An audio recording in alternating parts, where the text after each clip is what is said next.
to you every week from Sydney and Melbourne. It's Full Disclosure, the Jono and Dorje podcast. Jono and Dorje, full disclosure in the raw. Jono and Dorje, full disclosure, no holds barred. No holds barred.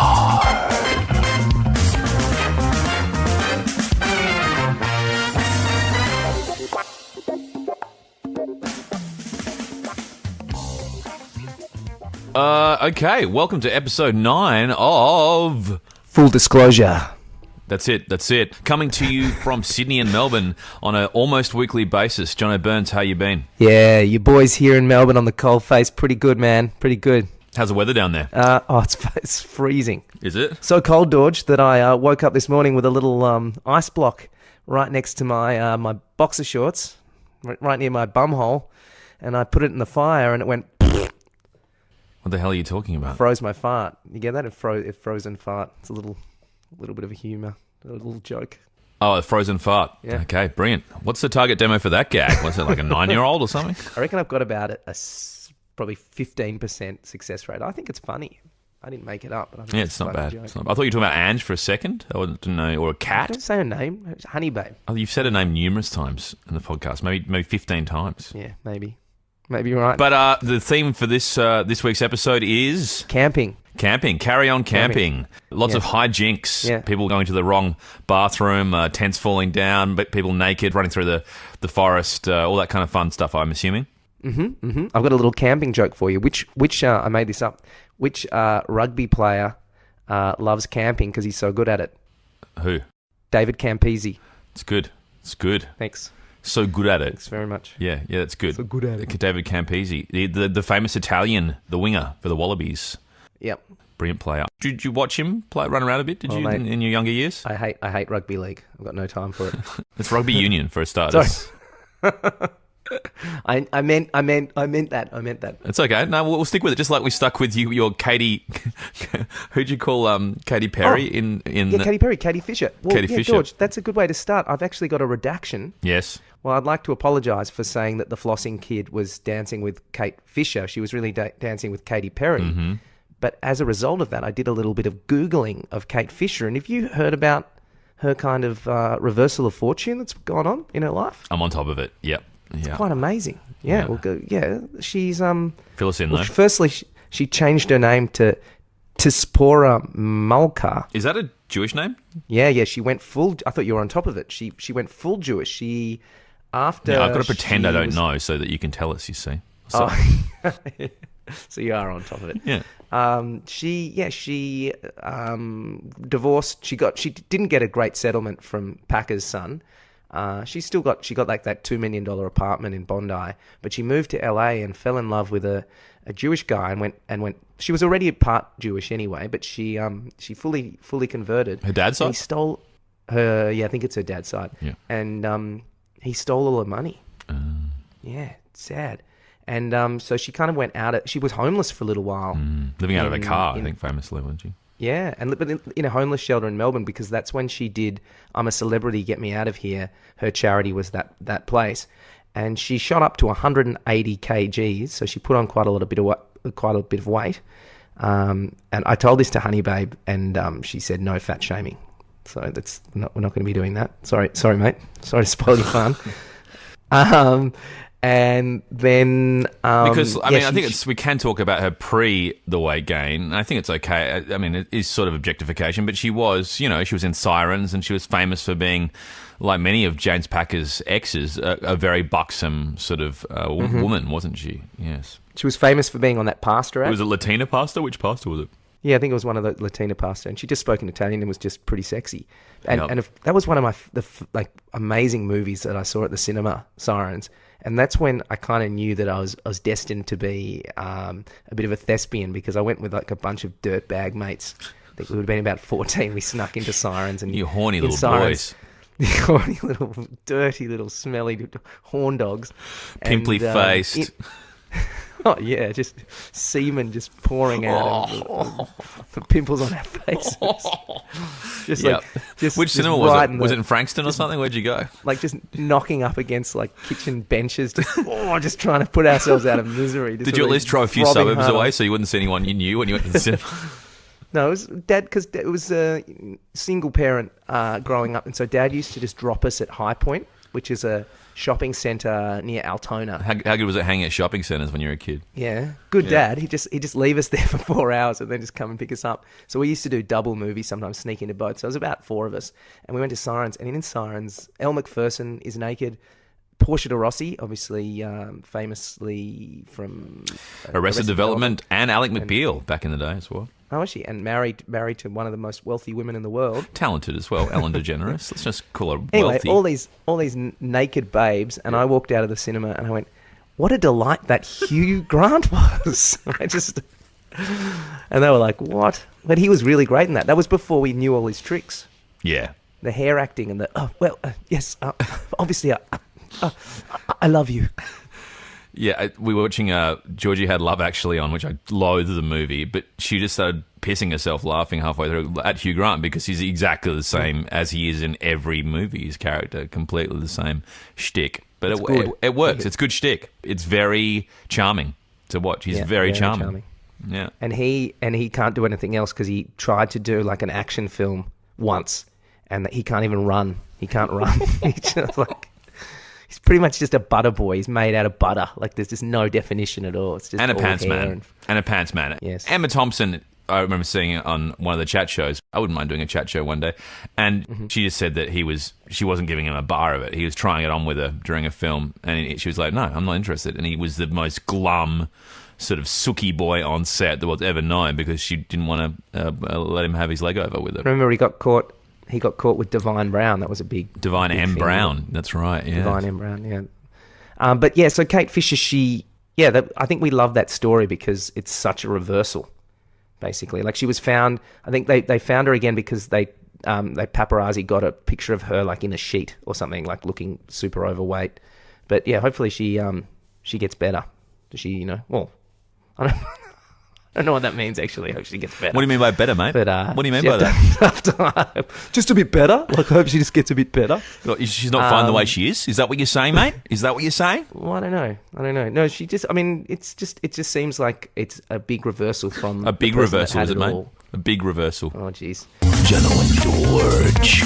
Full disclosure. No holds barred. No holds barred. Well, speaking of big reversals, have you been up with the Bomber Thompson, all that kind of thing as well? Because people are obsessed with that at the moment as well. Yes, as we cover off the weekend news, Bomber, I'm all over it like a cheap suit. It's what's fascinating to watch is that versus the Ross Lyon story, the way the media treats them both, and it's pretty obvious the hatchet job online versus the relatively smooth ride. Just quickly, for our international people, they probably don't know. Bomber Thompson was the coach. Was a great player for the Essendon Bombers, which is my team back in the 90s. Won a premiership and was so good that they gave him the nickname of their emblem, the Bombers. Then he went on to coach three or two premiership wins for Geelong. 2, I think. Left them. Well, yeah, because he missed out on one. Started acting erratically, and they just raided his apartment in Port Melbourne and found not only a lot of drugs in there, ice and all sorts of things. They also found 2 bikies living with him. So it's a huge fall. Whereas Ross Lyon, maybe you can... I'll take over the Ross Lyon, being a Fremantle boy. Ross Lyon's been the coach of the Fremantle Dockers for an extended period of time now. I think it's about 4 or 5 years. Came over famously from St Kilda after he invested in mining and lost all his money. And Fremantle came to the rescue with a big financial package. Came over here. You could argue that his judgment on mines might show some of the issues with his mental capacity. But anyway, he came over here and, look, he's famous for slamming the media. You can go through and watch the greatest hits of him telling journalists they're idiots, pretty much to their face. What's happened now is a couple of journalists have uncovered a sexual harassment story, which dates to about 2.5 to 3 years ago, where a woman was paid some hush money, essentially, under a non-disclosure agreement She was a young woman, a junior member, and there's been a lot of stuff in relation to junior females in the AFL. There was famously two members of the AFL organisation in the administration that had to resign based upon their affairs, extramarital affairs with juniors. This is a junior, and Ross Lyon allegedly told her that he liked her budding boobs, and it turns out she was 3 months pregnant. Huh. Not that I really see that much of a connection. I don't think it saves it either way. But she was 3 months pregnant. She was very young, and she was very upset. She was paid off. It's been uncovered, and the journalist's been running the story, and they found a guy then called in and said he had a problem with Ross Lyon from a pub incident only recently, which he's now retracted. But there's a marked difference in the way the media is treating the two stories, and I think it really comes down to Bomber Thompson was famous for being readily approachable, easy to hang out with, nice guy. Ross Lyon famous for being a grade A-hole. autocrat and difficult to deal with, and you just got to be careful about which bridges you burn and who you rub up the wrong way, especially when the media have the capacity to dig up dirt, which is what they've been doing. I did a little bit of my own research into it, and one of the guys that's been leading the charge was McInnes, the guy who Ross Lyon, I just thought, that name looks familiar. He's the one that after the Geelong game about a year and a half ago, he said, stuff you guys were doing off the ball wasn't great, was it? And Ross Lyon said, what's your name? and said, well, you're quite brilliant, aren't you? McGuinness, is it? You're quite brilliant, aren't you, mate? I find it very and actually went after him in a press conference. So it's not hard. I think we have to be critical thinkers, if possible, and analyse the sources of some of the stuff we get. And look, I'm not justifying Ross Lyon's behaviour, and I'm glad it's been dealt with and is coming out to some extent. But there's been some, for example, the second story which came out, that there's been a second complaint referred to the AFL. If you click on that and look into it, it was just this one guy from a pub who thought, I was a bit upset. He called the Fremantle Football Club and they said, Ross said some things to me I didn't like. And they said, well, report it to the AFL. He went, you know what? Don't worry about it. End of story. But what the media took from that was there's been a second complaint referred to the AFL by the Fremantle Football Club, which they used to, insinuate the heat was on Ross Lyon even more, when really it's a non-story. So there's some beat-up jobs happening Whereas there. The Thompson one's a big story, because that's a huge fall. The Thompson one is a massive story. But if you talk about reversals of fortune, as you said, massive. That'll keep going. The update on that is the QC that's actually dealing with Pell's case is going to take his case, so he's getting the best lawyer money can buy, Catholic money can buy. Hopefully Pell rots in jail. Let's keep it light, though. Should we talk a bit about school camp? Speaking of rotting in jail, some people think camping is akin to rotting in jail. Not me. I love the great outdoors. And you recently, Jono, well, I did like the great outdoors until I was brutalised for a month or two. Keep it light. And beaten and Keep it light. But recently you had your own experience. Jono, I believe you went carry-on camping with the school kids. Here it comes. Hello, mother. Hello, father. Here I am at Camp Granada. Camp is very entertaining, and they say we'll have some fun if it stops raining. I did, mate, and yeah, we alluded to the cold weather we had, and it was really, really bad weather. I went Wednesday, Thursday, Friday camping, so 2 nights out at this tree farm outside of Ballarat, and go with very young kids. What's a tree farm? Tree farm is a farm that grows trees and that they sell the wood from. And the principal of the school has his own tree farm. He's done quite well, invested in sustainables. So is it your principal's own tree farm you went to? Yeah, it's his own tree farm. It's like having a wind farm, but it's got trees on it instead of. Does he charge for the camp? Yeah, but he just it's part. It's a. I won't name the school, but it's an individual business. It's a private school, so it's all. Seems like a bit of a conflict of interest that you take your own kids and you charge them from the school to stay at your own tree farm. Well, they're not charged to rent. They're charged to go to school camp. I think it's all inclusive. It's an expensive school anyway. But yeah, keep butting in. Good. And, what a rort. What an absolute rort. Not the point. So I went to the school pretty early on the Wednesday and to get the kids. It was 10 kids. There's a 4-year-old, and it goes up to an 8-year-old, and there's 10 all up. And I went past the other woman that I'm doing the camp with, and she was packing the bag. And this mother that I'd never seen before turns around, she says, "Hello, Jono." And I was like, "Oh, hello," and she goes, "I'm, what's his name's mother?" You can't say his name. And I said, "Oh, good, great." Just change the name. Mate, so how hard does it change the name? I'm Jack's mother. There you go. That wasn't hard, was it? Great. And she said, Jack needs cuddles every night, Jono. Lots of cuddles for Jack. He needs cuddles before he goes to bed, and he needs cuddles all the way through. So just give him lots of cuddles. I was like, fucking hell. Just put my head down and just hearing her just continue that to Jane, the teacher. And then I see Jane walk by me and just walk like towards a cupboard and just hide in a cupboard because this mum had been doing it to her for like half an hour. And apparently the principal said this mum had been calling up every day to say this, like just freaking out more and more. These absolute helicopter parents. And then we have meeting, and one of the kids hasn't turned Are they called? up. Wait, can I just hold on? Are they called helicopter parents because they fly in helicopters? No, because they hover around their kids too much. And I was joking that like when they trap you, you should have like a little app on your phone, like just the sound of a chopper, and you should just play it really loud, and so you can't hear them as like a passive aggressive kind of. I can't really. Can you do a chopper? Can you do a chopper noise? Oh, that's good. Get out of the chopper! Very good. And it's hard. Actually, I think I've. You heard something? I'm a bit sick now. I feel a bit ill. Oh no, you need those golden larynxes. A lot of heavy So breathing. yeah, and so then as this one kid hasn't turned Like up. Get out of the chopper! Yeah, that's better, right? That's better. First one was better. Oh, okay. No, And okay. one of the kids, they had to call up.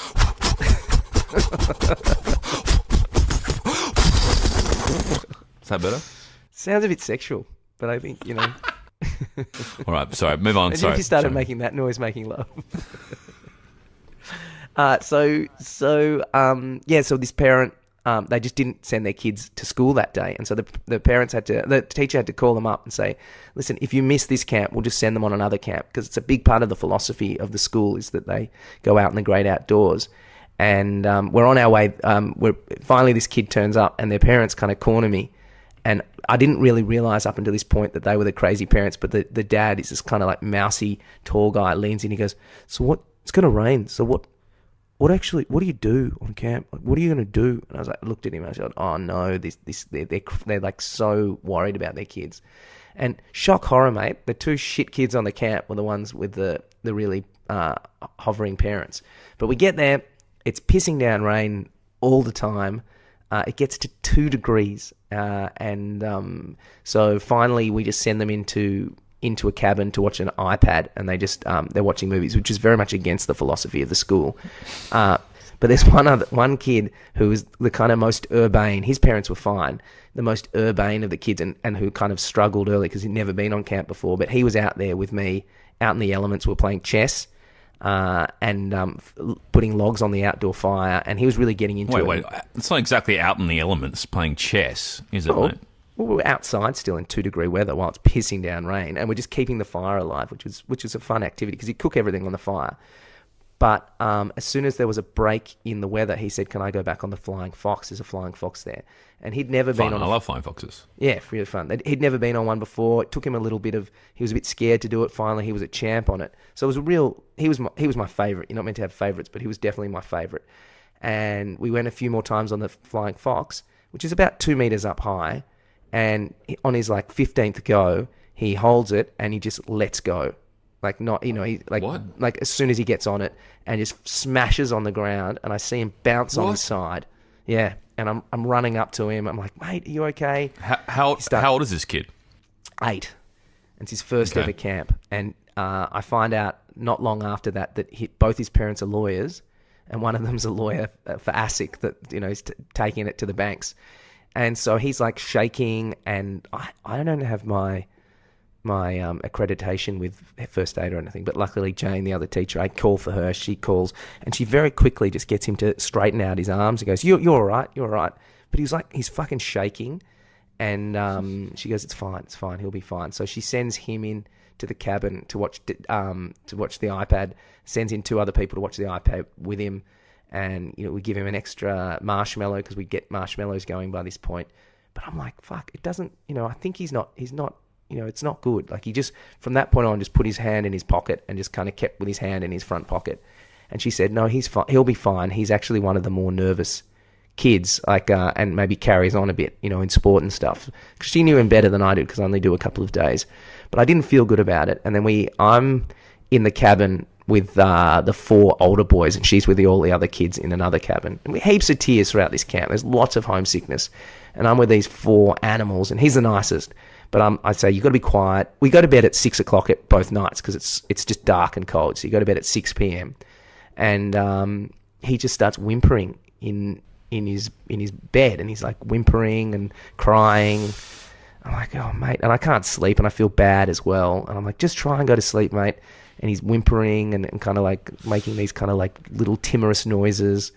And I think I've slept a little bit, but I don't know. And I go, listen, I'll go and I'll get you some Panadol or something like that. And the cabin's quite far away. And this is where you'll appreciate this about me, Dorje. I leave the cabin, and I've never got the best sense of direction. It's about 3 minutes probably walk from the major campsite. And I go out, it's pitch black. I don't know what time it is. I assume it's maybe like 4:30 in the morning or something like that. And I've got my phone with me, but it's on like 1% battery. And so I know I'll turn it on there. I've got my torch. It's raining, and I fucking get lost. I get lost outside.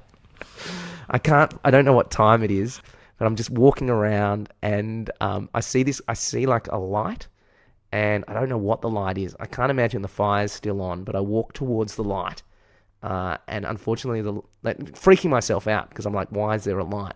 I'm trying not to freak myself out, but all of a sudden I'm thinking of like the Blair Witch Project and Twin Peaks, and just walking around and it's one of the little idiots had left their torch just on at like where they were digging holes and stuff. They like to dig holes. So now I've got a torch. Now I'm really, I've got no idea where I am.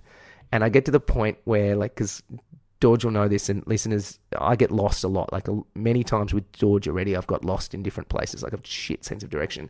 And I go into that kind of fight or flight thing where I think, fuck it, it's too hard. It's probably like 5:30 in the morning. Maybe I'll just find a bit of shelter and try and go to sleep underneath a tree. And so I just stand underneath a tree for a little while because I've been walking around for so long. And I think, fuck, no, that's a bad idea. I'm getting wet anyway. So I just keep walking and walking and walking. Finally, I see something that I recognize. I'm way off from where the campfire is, but then at least I know where the campfire is from that. Can't find Panadol in like the place where they have the stuff for that kind of thing. Have to wake up Jane. She gives me a couple of Panadol. I managed to find my way back, thankfully. I get in there and I'm like, are you still awake, mate? Hoping that he's asleep. Oh, I find out from Jane that it's only 1:30 in the morning, so it's very lucky that I didn't just try and wait for the sun to go up. And then I'll be right. And he goes, I'm really sorry, Jono. I've just vomited. I'm like, oh fuck, yeah. And so like I get there and like, it's all right, mate. I get a sheet and just like pick up the vomit with a sheet and like just throw it out the fucking front of the thing. And I give him these 2 Panadol, and I'm like, mate, these are very strong. They should get rid of the pain, within 3 minutes. That's what it usually does. It gets rid of it in 3 minutes, and you should go to sleep after that. And I give them both of them. I don't fucking sleep a wink because I feel so bad. He does go to sleep.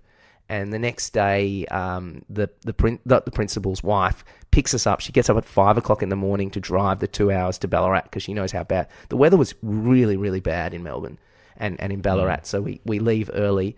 We go to Bounce on the way back, the trampoline land, because we don't want them to have the shittest camp ever. We make him bounce on the trampolines, but he's bounce, bounce, kid. He's not having any of it. You make him bounce. He's not having any of it. He's determined. I don't want that he's to bounce injured. very much. Get on it and bounce. And all the adults are like, no, yeah. And then I saw the kid today, and sure enough, his collarbone, he broke it. Oh, so yeah. His parents seemed fine, but it was so fucking shit. He broke his collarbone. Yeah. Little legend. So that was on your watch? So that's school camp, mate. Was that on your watch? It was on my watch. I saw it. I was with did you ask him, weren't you tempted when he was like, going, why'd you let go, mate? Weren't you tempted to ask him why he let go? That wasn't very clever, was it? That's probably what I'd do. That wasn't very clever, was it, mate? Why'd you do that? So what's the moral of the story here? Don't let go when you're on high things. Well, I think the moral of the story is the whole, don't be the boy who cried wolf. I think in the past maybe he has That's why no one believed him. Whereas I believed him because I didn't know any of that stuff. Oh, he's always crying all the time. He's fine. Yeah, right. Well, maybe what happens if every single other time he was genuinely messed up too? What happens if he's got microfractures in his ankles and his fingers? I'm worried he's never going to trust adults again. That's because his mum didn't get him tested for another night as well. So he had 2 nights with his broken collarbone. I went hiking with Joe Spivey. He developed poison ivy. You remember Leonard Skinner? He got plumbine poisoning last night after dinner. Speaking of never trusting adults again, I've had flashbacks recently to that time, Jono, where I was hired to brutalise a child on set. Do you remember that? Was that particular experience? Yes. That's amazing. That's an amazing story. Tell us that. It was a director friend who I'd met at a few plays and around the place, and he was doing quite well. He was an AFTRS grad. He'd won some comps, some big comps, worldwide comps. He did a short film about some refugees, Sudanese refugees. So I thought, this is a really nice guy. Anyway, he kept sort of going, yeah, Dorje, I'll give you a call, maybe we could do something. And I was like, yeah, hell yeah, talented dude, sure, that sounds great. Anyway, I get an email. Firstly, it gets me to lay down a few voiceovers for some of the TVC spots he's shooting. I ended up doing a TVC with him, actually. I did a product, which I won't name. And it went quite well. His name was, let's just say his name was Jeremy. So then Jeremy just emails me out of the blue, and he's like, mate, I've got this short film I've shot, and it's a comedy with some big names, had some big names in the comedy. And he said, I can't get these big names back in, but I'm not happy with the kid's performance. I need him to go further emotionally because it's getting knocked back from all these comps. So I'm going to reshoot his sequences with, you'll be in the frame playing these big names, but I'll be blurred, dirty in the frame, so you can't see my face. Who are the big names? I can't name them. Who are the big I can't names? name them, I don't reckon. Why not? Why not? I'll leave it up to you. It's better because it's his imagination anyway. But I'll be dirty, you'll be dirty in the frame. But what I need you to do is just walk to and fro in the frame so we can focus on the kid more. I just want to change his performance a bit. I was like, sounds good. Rock up. The premise of the film is this little kid, a little conspiracy theorist kid, and he's worried about his teacher. And as parents, we're freaking out about him being a conspiracy theorist, and we're sort of yelling at him about his teacher and stuff like that, and that everything's going to be okay. I think he thinks there's something wrong with his teacher. Anyway, in the film, they're sort of just like, talking to him, it's fine. The retakes, the director wanted the kid to cry. So he comes up to me, pulls me aside, and it's only becoming dawning on me what this really is.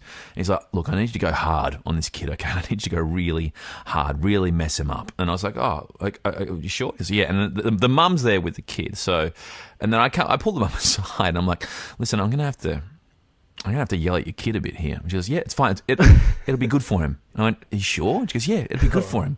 So me and this other actress, lovely girl, and she's feeling bad about it as well. Like, we're from take to take, I'll give you a little sort of sample of the stuff I'd be doing. Yeah. I'd be like going, what's my objective? Now you listen to me! You listen to me! You will not ever complain about that teacher again! You just shut up! That sort of thing. But he left, he said he was going for Panadols, and he didn't come back for ages. Yeah, and it was that sort of... True. And this kid's crying. And then, I'm seeing this kid, flinching when I'm screaming at him. And after the takes, I'm just feeling awful. I'm like, are you sure that we really... Like, yeah, look, it's good. And the mum's like, it's fine. It's good for him. He needs it. How did the movie turn out?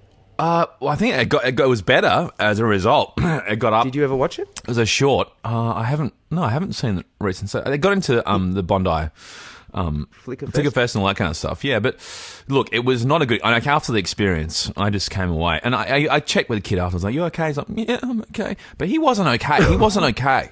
He wasn't okay. Because the thing is, we'd mess around. The next take, I'd be soft. And the next one would be like, okay, now I want you to go really, really hard. I was like, oh, geez. And afterwards, But it's also bullshit that you don't even get to be in it. That's really... This is the thing. What is the... I felt a bit like, You're a hatchet man. I shouldn't use a Nazi analogy, but I felt like, I was carrying out something pretty horrendous. Just following orders. I was just following orders. But you didn't get anything out of it. I didn't get paid. You didn't. All I got out of it was a really dirty feeling afterwards that I might have brutalized and messed up a kid's psychology quite heavily. But anyway, I told Jono pretty shortly afterwards, and Jono was less than happy about what had occurred. And it wasn't a good experience. Sounds terrible. And I feel like I guess there was an incentive for me, which was working with this director, which hasn't really occurred in the future either. But when it comes down to it, you don't expect when you sign up to be an actor that part of your job will be to brutalise little children until they cry. Well, it's not. Yeah, it's like it's bullshit. You're not meant to do that. Like there's meant to be. That's the problem with non-paid gigs. You get around all that stuff. Yeah. Whereas if there's union rates and all that sort of thing, you're not allowed to do. Yeah. You used to be able to. Apparently, in The Exorcist, they were horrible to. Yes, and famously also, I think one of the great child actors of all time was Corey Haim. Not terrible to Corey Haim. were they terrible to Corey Haim? The one I'm thinking of is that have sex the with kid in The Champ and Kramer versus Kramer. Yes, Ricky Schroeder. Yes. Ricky Schroeder. Yeah, he was in NYPD Blue as an adult. He was always my favourite child actor. I thought he was excellent. And I later found out about Kramer versus Kramer, that the scene where he broke down, they just did a simple trick where he wasn't allowed to leave the room, and Dustin kept stopping him, and that was enough for him to break down crying because he was trying to do something and he wouldn't let him. And that was the trick which they used to make him cry. It was just setting up sort of obstacles that he wasn't aware of, and they sort of manipulated that into a performance. But you can easily see how some sort of mental manipulation like that can then lead to the worst case scenario, something like I was in, where I was simply just brutalizing a small child to manipulate a performance out of him. And that's the issue. They're being manipulated into a performance a lot of the time. Hence it's amazing, sure, but it's not... Well, it's not their choice. No. It's not their choice. And even... Like, as an adult, you can go, do whatever you want to make me cry.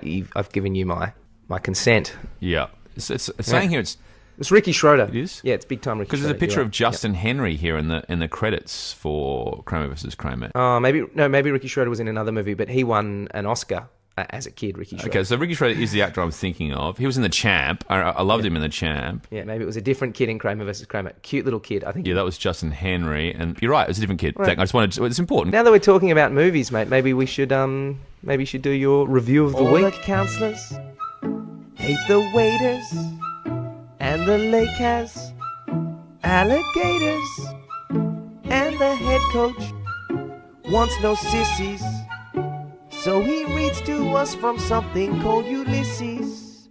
My review of the week on the movie subject, one of our favourite subjects of all time. One of the great things about dating a millennial is that you get to sort of go back and sort of suggest films that they might have been before their time. Now, sometimes you'll be knocked back and sometimes you'll be told to shut up, and that's fine.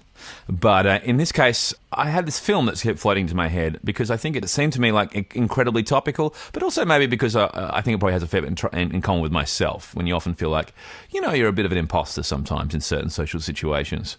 This film... Bit of a fuckhead. Who's a fuckhead? Anyways, so moving right along. Who's a fuckhead? Who are you calling a fuckhead? The film I thought of was 6 Degrees of Separation. John Guare. And what I loved about it was it involves a spoiler alert. It involves a guy who masquerades as somebody else completely in order to infiltrate high society of New York. It's in many ways a bit of a Harry Higgins, Pygmalion, My Fair Lady effect, where you have someone from a lower socioeconomic background who pulls the wool, or who's constructed into a person who can mix with people from an upper socioeconomic background without them realizing that they are in fact not from that background. And I thought that was kind of interesting, but also the racial scenario is the big part of it as well. And I'm going to be honest with you, I couldn't... Can I say what it's based on? It was based on a Go on, yes. This is the really interesting, one of the interesting things about it. Yeah, I've heard this story from someone that it happened to. In the 80s, there was a spate of burglaries, or not even burglaries, it was confidence scams, where on the Upper East Side, people would, a well-dressed African-American man would get the attention of someone, usually like someone in their 60s, living in the Upper East Side, a white guy, and they'd get their attention and say that they knew their family, that their father was friends with them. So they'd somehow get the guy's name from them and say that they'd just run out of money, and if they could get a loan. Basically, they were playing on the white guilt of these people, because everyone kind of has someone, an African American colleague, and they'd pretty much trick them well enough that they'd be like, oh well, that must be the son of that person, and then they'd lend them money, and it happened dozens and dozens of times. So this character's kind of based on that, but taking it to a bit more of a Gatsby, or even who's the other guy, the famous one that Matt Damon plays? Mr. Ripley, talented Mr. Ripley. Yeah, it's a bit more Mr. Ripley. Yes, it is. Although your story is close, but not quite correct. There was actually an actual figure this play was directly written about, who would do exactly what you said, but he actually would use Sidney Poitier as the character that he was every single time. And the way he came up with it was that he and a friend were trying to get... This ties into one of my less than great stories, which you forced out of me. It all started when they were trying to get into Studio 54 in New York, and they couldn't get in until his white friend said, "I'm the son of Gregory Peck," and this guy, being black, said, "I'm the son of Sidney Poitier," at which point in time they were ushered straight through, past the line and into the club. And that's where the birthplace of this idea where you could masquerade as the son of a celebrity and then infiltrate high society came from. And this guy was very good at it. But what I will mention about the true story and how it differs from the film and play is that he was actually the son of a judge, the guy who did it. So he already had, I think, the affectations down pat to a large extent, having grown up in that area. In the play and the film, they take the character and make him a rent boy, essentially, on the streets when he first starts constructing the character. But this guy was from money, but he was heavily into gay sex. He ended up dying from HIV, actually. So there's, again, some... And that's the character in the film as well? That's exactly right, yes. Yeah. So it's... And it was based on a play. The film was based on a play. That's right. And Jono, you've read the play, I understand. Yeah. But the thing about... It's not the greatest read, the play. I've read it. I think it's one of those ones that it's lifted a lot on stage and on screen. I liked reading the play when I was at night, and I thought it resonated with me then, but maybe because I'd seen the film around the same time. But what was really cool about the play and the film, well, what was fascinating is the actual playwright knew they're real characters. The art dealers in the play and film were people that he knew who had been ripped off by this guy. And the guy was so incensed when it became such a huge smash that he sued John Guare for $50 million, arguing that the entire story was constructed from his life. He was unsuccessful. It was that lifted the story. It was that close to the bone, with, tweaks. And I think some fantastic text and ideology he throws around. But one of the reasons I also checked it out was it's just been remounted on Broadway unsuccessfully. But the reason it was cancelled wasn't, might I add, considered to be the writing, which is still pretty bang on, I think. But it was just the cast. And it was what I loved about it. Got a good review, though. I just read the review by Ben Brownlee, and he liked it. Yeah, I think but it's cutting. It's very witty, and I mean, it features some of my favourite actors, so we should go through those. Donald Sutherland, I think, has always been right up there in my top selects. His voice, for a starters, being a big fan of voices as I am, I think is just spectacular. It also features Stockard Channing, famous for Rizzo. She was in the play.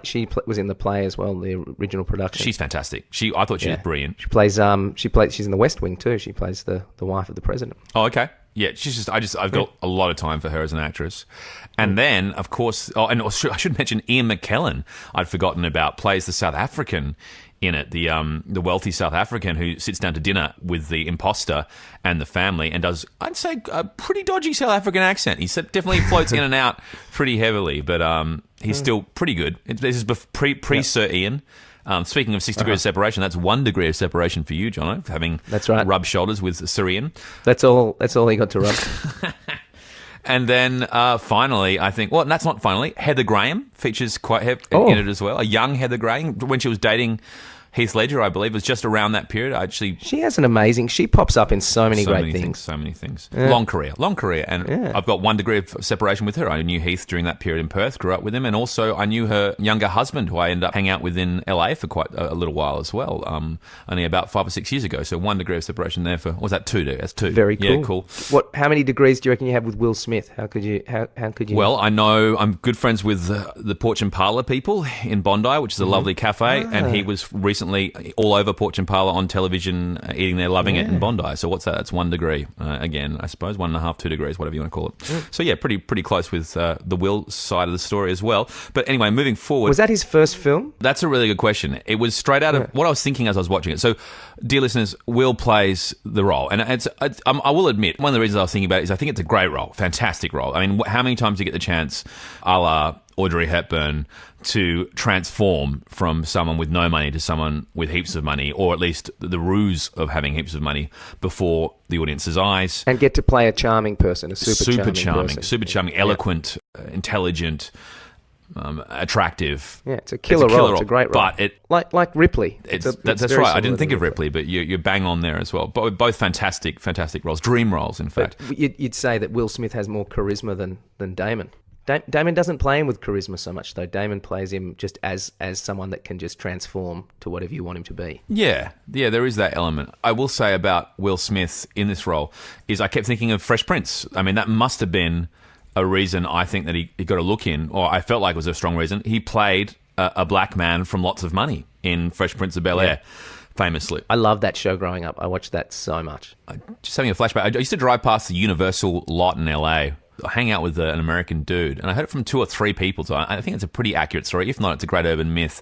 They said that Will Smith, before he got Fresh Prince, would just sit out the front of that studio with a sign basically saying, have talent, will work, and would just harass whoever came in until he got his look in for Fresh Prince. That was one of the famous stories about that. But he was lot. already a massive rapper. Yeah, exactly. He was a massive exactly. rapper. But he was DJ Jazzy Jeff and the Fresh Prince. Very motivated rapper. Still, that was the story. I had his cassette tapes. I used to love. I was a big fan of Will Smith. It's just got like I've fallen off more and more. Yeah, as a kid, I'm a huge hip hop head. Yeah.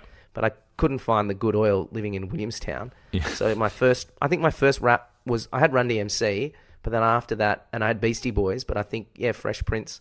And the Fat Boys. I had the Fat Boys. But yeah, I loved... So you're right. His first major film role was 6 Degrees of Separation in 1993. So, and what's really interesting, I spoke to... Highly acclaimed. Well, yeah, it kind of was, actually. And the next one was Bad Boys in 1995. So you can see there's a massive gap. And this is what's really interesting about this.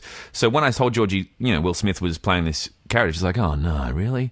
And then it's funny, I spoke to her father, who's a doctor recently, and they both said similar things. They're like, wow, he's actually really good in this. He's really, it's a fantastic transformational performance. But here's the thing. I think he's good in everything. It's just he's chosen films that's exactly now right. where he doesn't share the screen with anyone. He's just incredibly deliberate. And runs. He's running in almost everything these days as well, and has been since about... He's the opposite of Hugh Grant then. He's exact opposite actor. Dr. Dalton assumed once he saw 6 Degrees that Will Smith was going to go on to Shakespeare. Like, he saw that career trajectory after seeing... Less money in it, George. Less money Big in time. it. He knew, he totally found it. It's no coincidence. He's done lots of films where there's no other people in it. It's usually just him. Just blowing up aliens. Yeah. And sometimes he'll share with his son, but that's it. But yeah, it's very rare that you see him. Even like his latest one, the Netflix one, Sunshine or whatever it's called. Yeah. He fucking made Joel Edgerton wear a blue mask the whole time. That's right. That's a good point. In 6 Degrees, he's got some long monologues, which he delivers outstandingly, and he's got a real rhythm to them. And Georgie, again, said it's like he's rapping. So his natural rhythm really comes across. Look, I guess you can tell from the way I'm talking about it, I'm a huge fan of the film. I think it's very witty. I think it's very funny. And one of the really undervalued parts of this film, and I think the play, is the humour. They really slam these rich kids of Donald Sutherland and I think it's Stockard Channing. Yeah. Stockard. I think you're getting Channing Tatum mixed up. It's Stockard Channing. They really slam these kids of Stockard Channing and Donald Sutherland, all these kids that grow up at Harvard, and they just complain the whole time, screaming at their parents. It's hilarious to watch. There's a lot of rich Jewish kids just absolutely going to town with their neurosis about their parents and their issues, and that's a really undervalued part of how amusing it is as a film. It's a real critique, I think, of New York high society.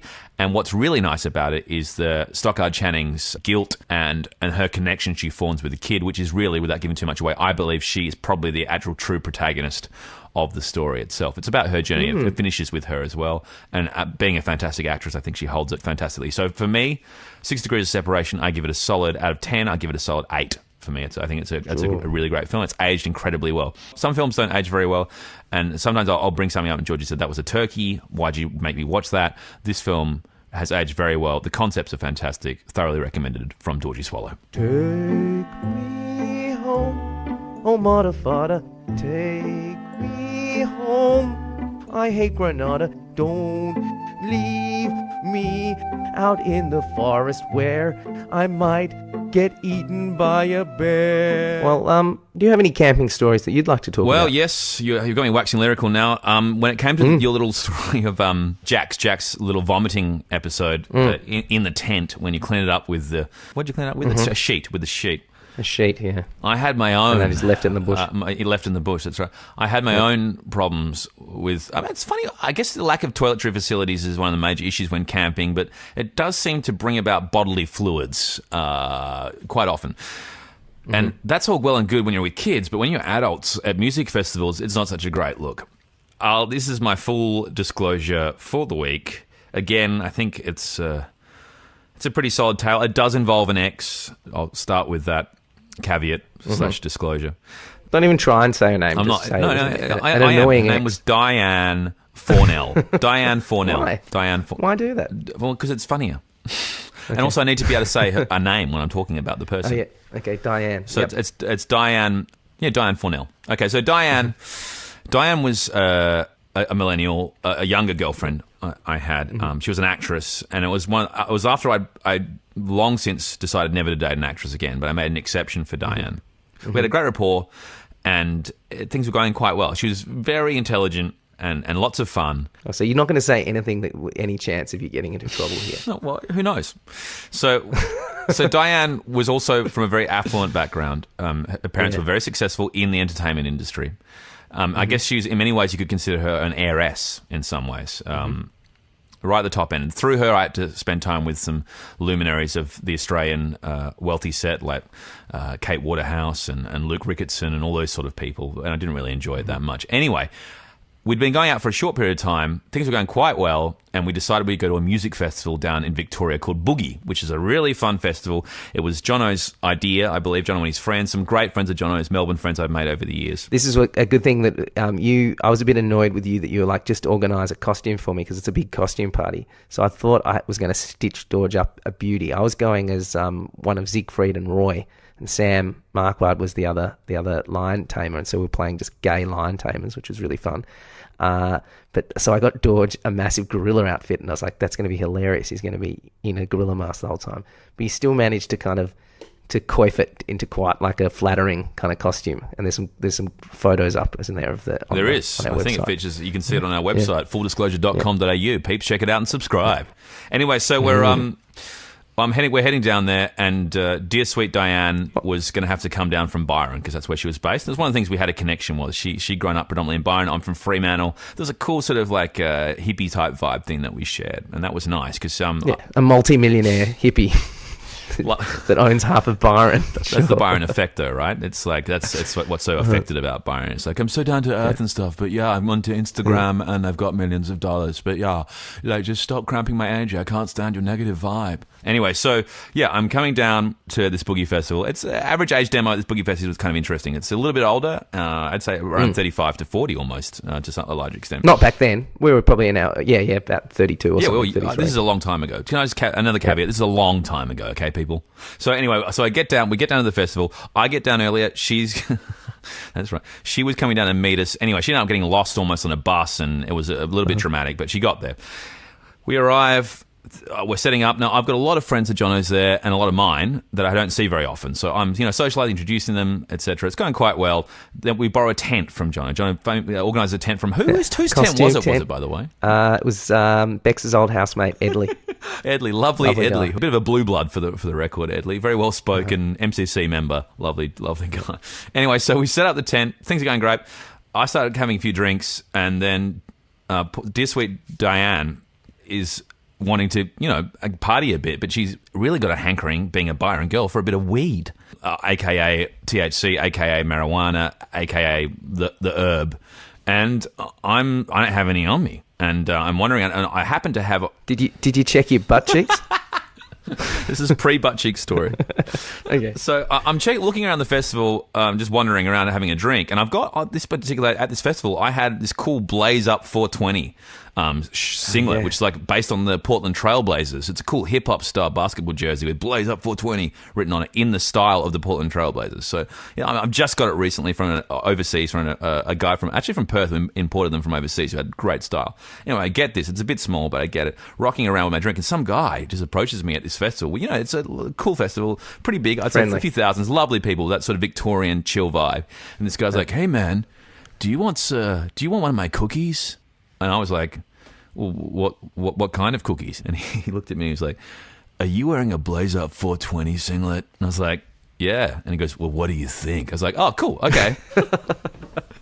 Bit rude. I was like, okay. Stupid question. You are wearing it. Yeah. Duh. I don't know who's dumber in this story. Anyway, he gives me it. I'm like, oh, okay, thanks, man. Just kidding. And I walk back to my tent. And then Diane comes out and goes, what's that? And I go, oh, this guy gave it. I relayed the story about these guys like, are you wearing a blazer for a 20 singlet? And she's like, oh, can I have it? And I go, well, you can have some. Just be careful. She goes, don't worry, I'm a Byron girl. And so then I walk away.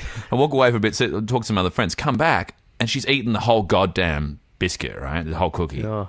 I'm like, you sure you're okay? And she goes, I'm from Byron, okay? I'm fine. I was like, okay, no worries, Diane. And then so we're walking around, and then I'm still fraternizing. I come back, and she's like, she's by this central area where there's all seats set up at the festival, and she's got this brush out, and she's taking all the hair out of this brush she's borrowed from one of the other girls, and she's made it into, she's gradually pulling hair. What's she doing? I watch her. She made a Spinifex ball out of the hair in the brush, and went, oh, here you go, and gave it to the girl who lent her the brush, and the girl's like, what's that? And she's like, it's a ball. I'm a Byron girl. Don't worry. And this girl was like, no, that's disgusting. I don't want that. And she's like, oh, sorry. And then she puts it down, and then she's like looking at me, and I can see. How big was it? Like the size dude, of it was head? about the size of like a small little soccer ball, like a kid-sized soccer ball. Like I'd say like a so it's a under eights. mini tumbleweed. Yeah. And then she turns to me, and and this is over the course of about an hour. I can see she's getting really stoned, and she's like, "Wow, this festival's just so beautiful. There's like a circle of life here. You can see, like kids running around and their parents, and even it looks like some grandparents. And it's just like a really." I was like, "Yeah, it's cool. It's a really good. I agree, Diane. It's wonderful." And she goes, "Yeah, it's great." Anyway. She starts getting a little bit weird, like a bit funny in the colour-wise. I'm like, are you okay? She goes, yeah, I just might I'll go back to my tent for a bit and chill. I'm like, okay, no worries. I check on her, I get a glass of water. Say, you all good? She goes, yeah, I'm fine.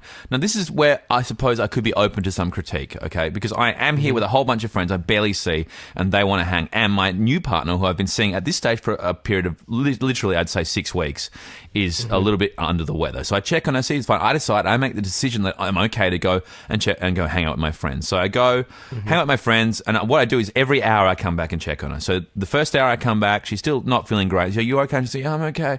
I say, you looking for one? She goes, yeah, I'm fine. Okay. I go away. I go back to my friends. Some bands playing, we're having a great time, and I go back. And this time I go back, and she's not in the tent, and there's like a kind of a smell coming from the tent, and I'm like, and I'm like, wait, I'm like Diane, and there's no one there, and I start sort of seeing this trail of debris coming from the tent, and as I gradually walk, I see like a sock, and then I see a shoe, and then I keep walking, and then I see some underpants, and then I'm like, Diane, and suddenly I hear this, no, and I look. And sure enough, Diane's pants around her ankles, and there's like shit. There's shit in the ground, and she's shitting, and there's toilet paper, and then she's shitting in the tent.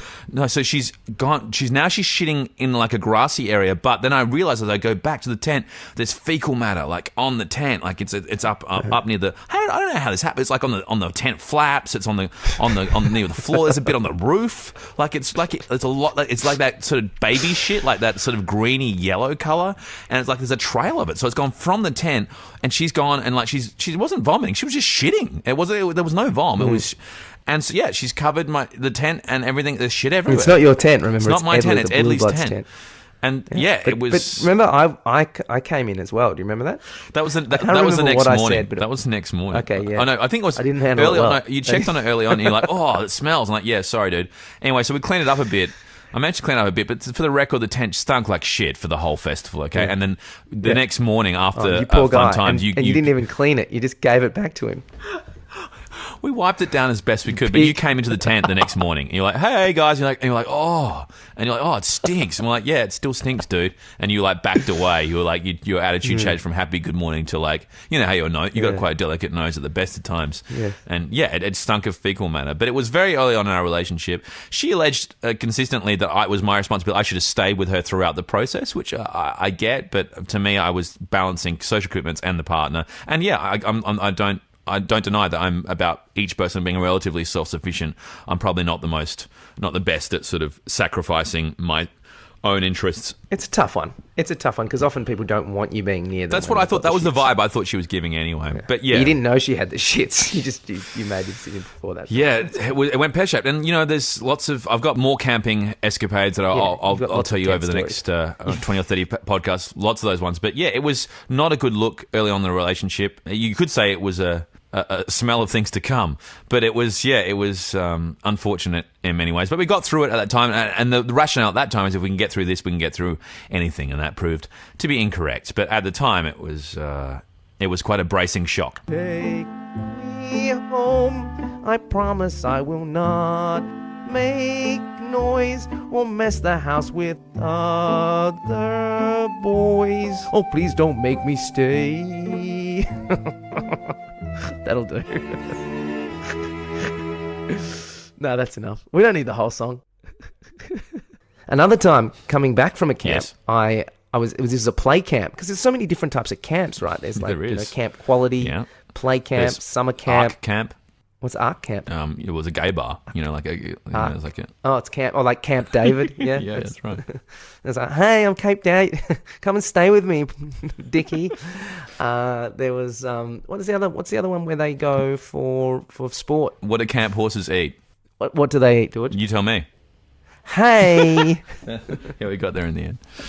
There's lots of camps. So I was on the way back from a play camp at uni, and so I had like I was catching a public transport in Melbourne, and it was for the comedy review, which is the Degeneration and all those kinds of people. Love those guys. And Lawrence Lung, shout out, he was big the fan. director of like it. Him. Big comedian now. And I had a Yankees cap on, and I had like my sleeping bag. And I was just bored, and I just thought for shits and giggles I'd come up, and I was just waiting for a bus. So I came up to this old couple, and I was by myself. And I was, Did you say, we just want to ask you what you're doing? You said, just waiting for a bus. So what are you doing here? Just waiting for a bus? Did you say that at all or not? No, I didn't. No one asked. Initiated conversation with me. I came up to them, and I was like this old couple, and I was like, yo, I got a question for you. I was just wondering which way it was to the Opera House. Yeah. And they were like looked at me and like they're like, like they kind of like thought I was pretty cute, and they were like, oh, you poor boy, it's not, that's in Sydney. And I was like, yeah, that's where we're at. Yo, where do I get there? And she goes, no, you're in Melbourne. I was like, oh, come on, you fucking kidding me, right? What about the Rock? How do I get to Uluru? They're like, oh, you poor boy, and it was going really well. And then like there was like an awkward silence because we were just waiting for the bus. And I went, actually, I'm not from America. I was just joking. This 80-year-old man looked like he wanted to punch me in the throat. He just turned. It's a real dick move, man. It's a dick thing to do. Like, you should... It's very, very 6 degrees of separation. Like, I think, before they knew they were being hoodwinked, they had a great story to tell. But then once it was just like a smart-ass comedy review guy catching the bus back, yeah, they were none too happy. It's full disclosure.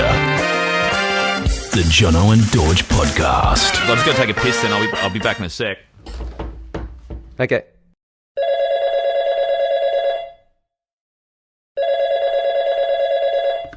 Oh, yes, hello. Yeah, hello. Looking to speak to fucking Dorje or Jono or whatever your names are. Dorje is just going for a piss. This is Jono. Oh, right. Well, nice to hear from you, mate. Well, I'm calling you. Look, it's Baz. Baz calling you from Baz from Rockingham. How are you? Baz from Rockingham. Where's Rockingham? Yeah, Rockingham. It's down in the south of Perth, about an hour south of Perth. It's a good spot, mate. Look, I love it. I've been there most of my life. But the reason I called, yes. I don't want to fuck you guys around or anything. I want to get straight to the fucking point.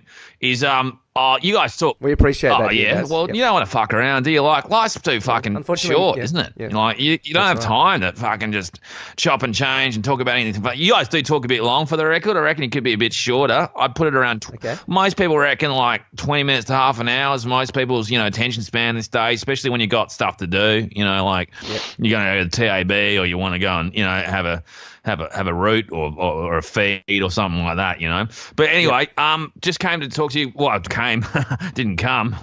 Jeez. Anyway, sorry. Just rang up to talk sport actually, and in particular, because you guys, when you started out, you're talking about sport a fair bit, but you kind of fucking sort of eased up on it a little bit, which is fine. Yes. Like, I don't mind. But what I want to talk about is something I think you guys love. You were talking about Bomber earlier and Ross the boss. And what does he say? He's got Ross the boss. Yeah, he says some funny things, doesn't he? Like, what does he say at the end of the day? He says that a lot, doesn't he? And stuff, all that kind of shit. It is funny how he says that. Yeah, cool. stuff like I love your budding breasts and all that kind of stuff.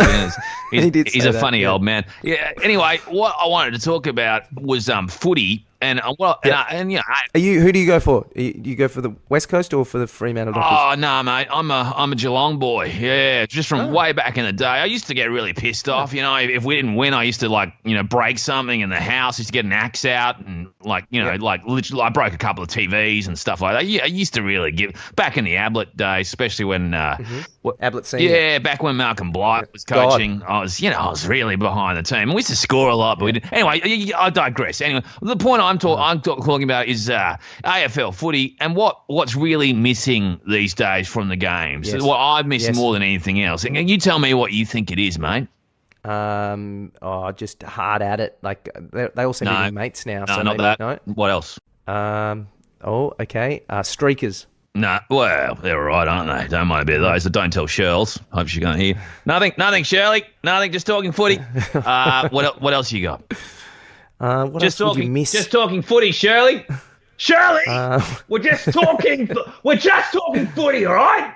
Just I guess the big full forwards. The big full forwards. Yeah. I watched the big man fly. Yeah. No, I used to plug her and all that. Yeah, I used to get up to Jason Dunstall when he was on the lead and sliding on his knees and never dished out a handball. I used to love KB just running down the banjo, tapping it, doing handballing him too, and giving yourself a little handball. It's like a bit like giving yourself a little thumbs up, isn't it? Like a handball. Like I'm all right. Little pat on the back. Pat on the butt. No, I don't know. I'll tell you, mate. I'll tell you straight up. Yeah. What AFL is missing now. Yep. Is the great noses. There was some great noses back in the game. There was some fantastic, even more recently, you had Brady Rawlings. Do you remember his schnoz? Solid schnoz.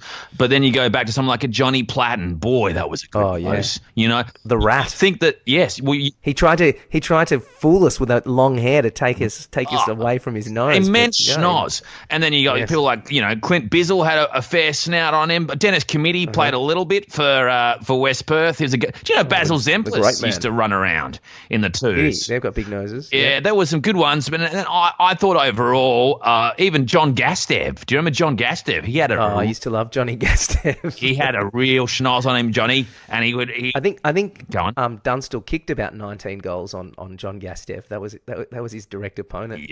When he broke that record. Did he? John would run through the halfback flank as well, but it wasn't a great contested mark. But the great thing about a good schnoz, and this is what people don't. John Elliott's he's not quite a footballer, but gee, he had a good sized one on him. Troy Luff.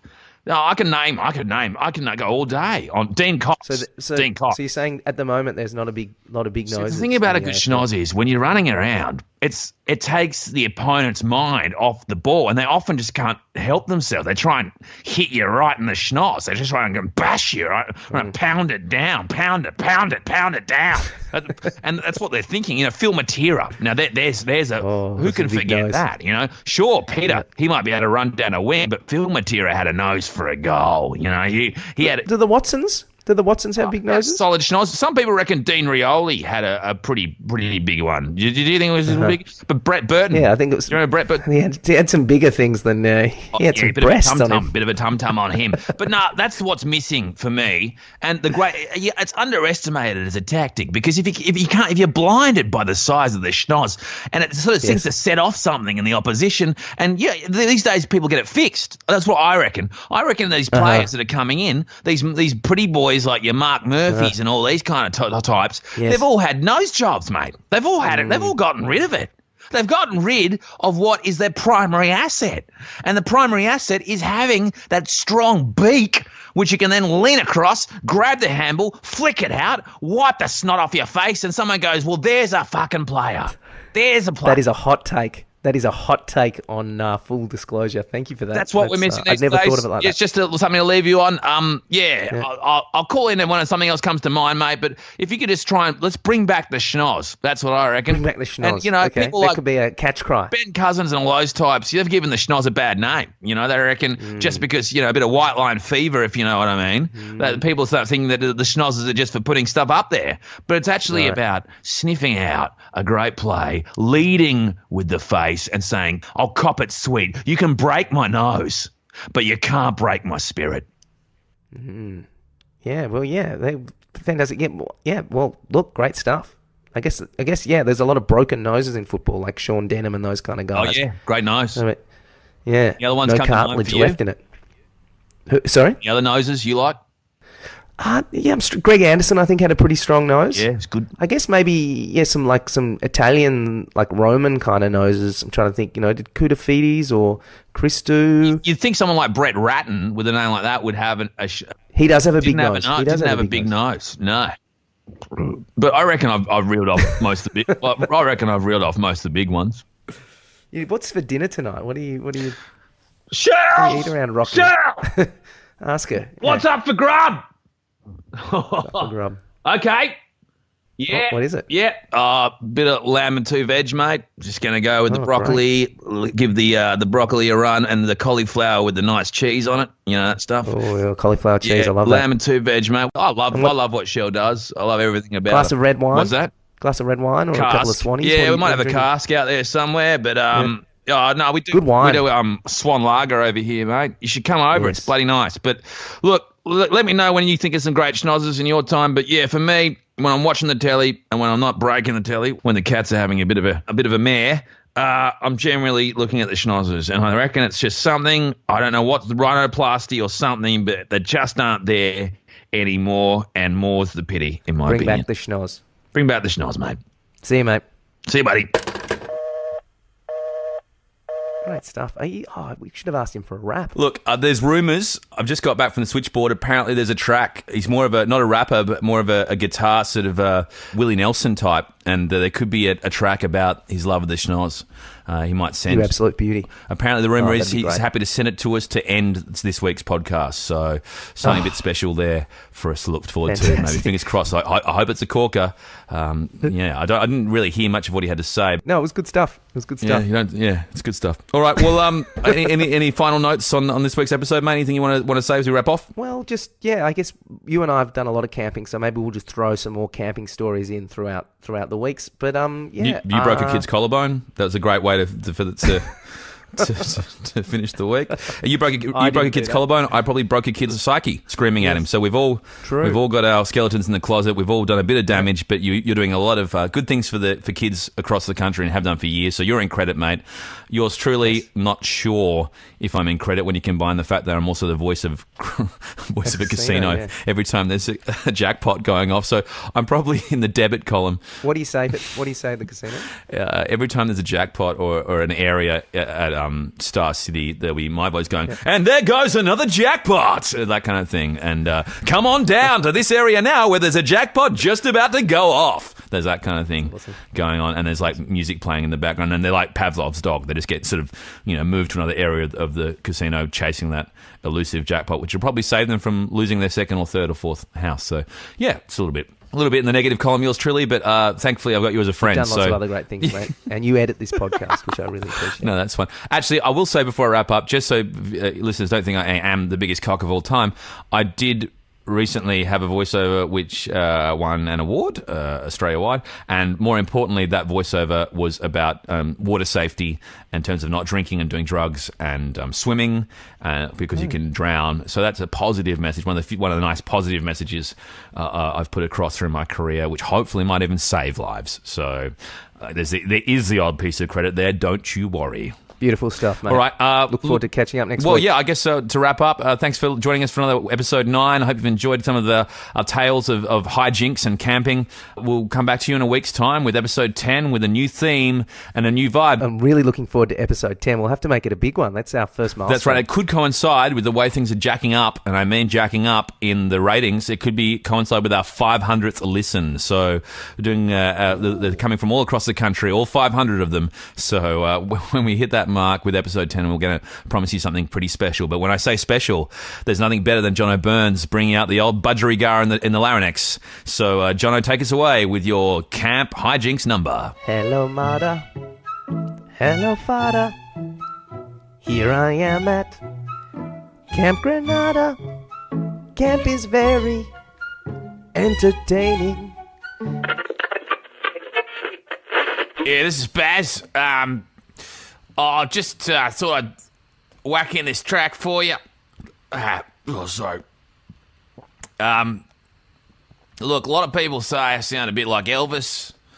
A little bit of John Lennon, maybe. But, look, I reckon I've got my own sound. So, have a listen. Love your show, boys. Keep up the good work. And I guess the only question I've got is, where have all the fucking noses gone?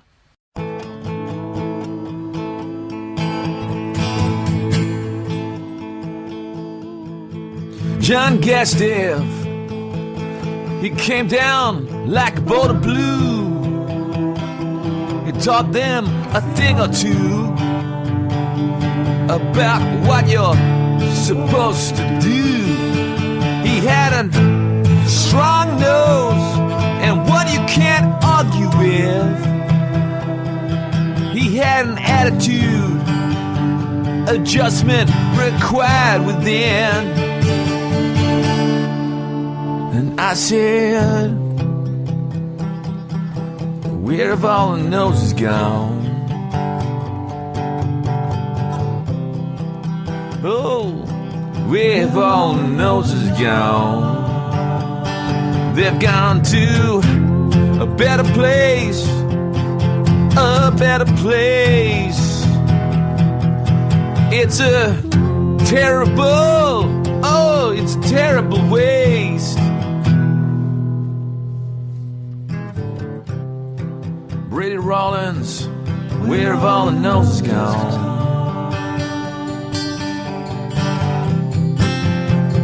Johnny Platten, where have all the noses gone? Oh, they've gone to a place where you can't see them anymore. Hidden by society.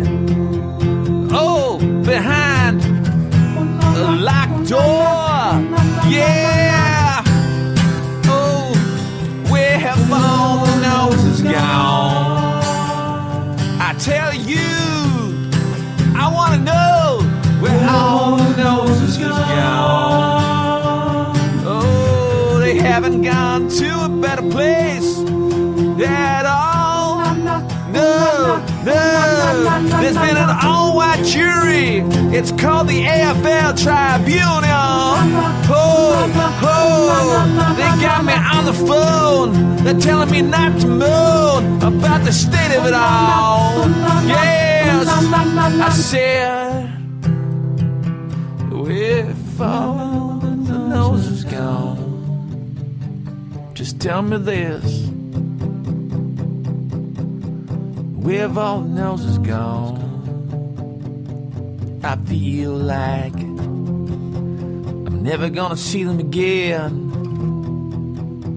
I'm never gonna see them again. Bouncing down the wing and the goal square. No one cares.